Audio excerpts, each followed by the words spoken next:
جنت کو بنایا اور جنت کی گرد ایسی چیزوں کی باڑ لگا دی جو کرنے کو دل نہیں چاہتا، اور پھر جہنم کو بنایا اور جہنم کی گرد ایسی چیزوں کی باڑ لگا دی جس کو کرنے کو دل چاہتا ہے، جس کو ہم کہتے ہیں ہماری مرضی۔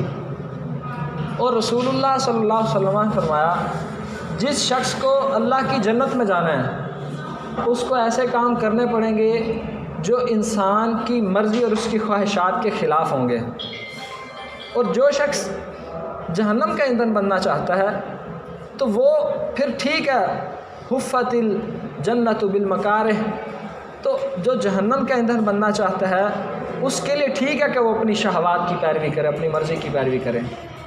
اور قرآن پاک کی آیت ہے، کیا آپ نے اس شخص کو دیکھا جس نے اپنی خواہشات کو اپنا معبود بنا رکھا ہے اور وہ اپنی خواہشات کی پیروی کرتا ہے، اور اللہ نے اس کو علم ہونے کے باوجود گمراہ کر دیا ہے۔ اس کا مطلب ہے کہ یہ اسلام کا، میں آپ سے بہت اہم چیز ڈسکس کرنے جا رہا ہوں، یہ اسلام کا بہت پرانا اور ابتدائی کانسیپٹ ہے کہ اپنی مرضی چلے گی یا نہیں چلے گی۔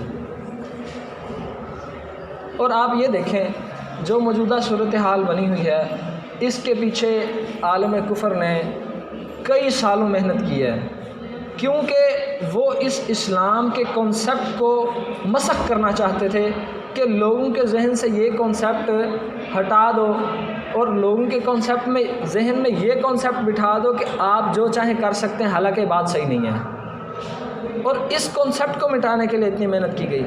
اگر میں اسلام کی ابتدا کی آپ سے بات کروں تو بندہ مسلمان ہوتا ہے، یہ کلمہ پڑھتا ہے، اشہد ان لا الہ الا اللہ وحدہ لا شریک لہ وان محمدا عبدہ ورسولہ، کہ محمد صلی اللہ علیہ وسلم اللہ کے بندے اور رسول ہیں، اور میں بھی اس بات کا اقرار کرتا ہوں کہ میں اللہ کا بندہ اور رسول ہوں اور اللہ اور اس کے رسول کو مانتا ہوں۔ اب عبد کس کو کہتے ہیں؟ یعنی یہ اسلام کتنی بنیادی چیز ہے۔ عبد کہتے ہیں بندے کو، بندہ اس کو کہتے ہیں جس کا کوئی مالک ہوتا ہے۔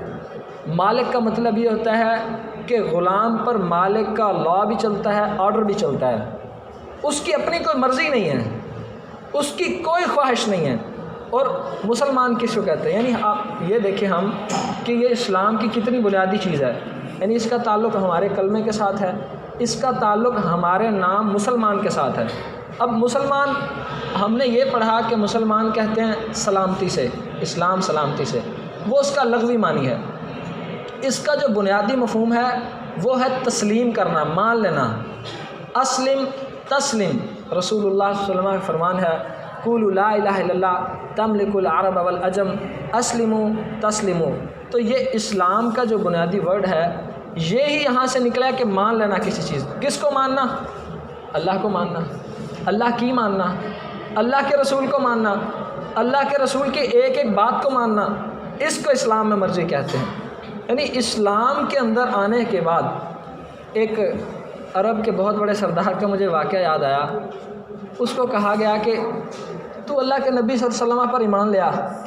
ابھی عرب کا سردار، آج کی بات نہیں ہے، 1450 سال پہلے کی بات ہے۔ اس کو کہا گیا کہ تو ایمان کیوں نہیں لے کے آتا؟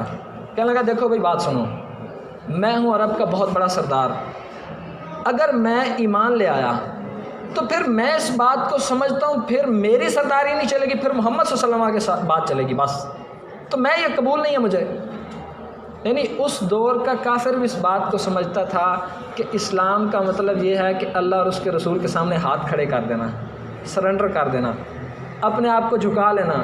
اور مسلمان کی تعریف جو کی گئی ہے وہ مسلمان ایسے اونٹ کو کہتے ہیں جس کے ناک میں مالک نے نکیل ڈالی ہو، جب اس کا مالک اس نکیل سے اس کو پکڑ کے رائٹ کہتا ہے وہ رائٹ مڑ جاتا ہے، اس کو لیفٹ کہتا ہے وہ لیفٹ مڑ جاتا ہے۔ تو یہ مرضی کا کانسیپٹ اور اسلام کا کانسیپٹ بہت عرصے سے چلا آ رہا ہے، اور یہ بہت انتہائی اہم اور بنیادی چیز ہے۔ جو بندہ، جو بندی، جو شخص اس کانسیپٹ کو، اس ذہن کو اچھی طریقے سے سمجھتا اور مانتا ہے وہ کبھی بھی اسلام کے پہلوؤں سے انحراف نہیں کر سکتا، وہ کسی بات میں الجھن کا شکار نہیں ہو سکتا، اس کا کسی بھی چیز میں ذہن خراب نہیں ہو سکتا، اس کو دنیا کے، اب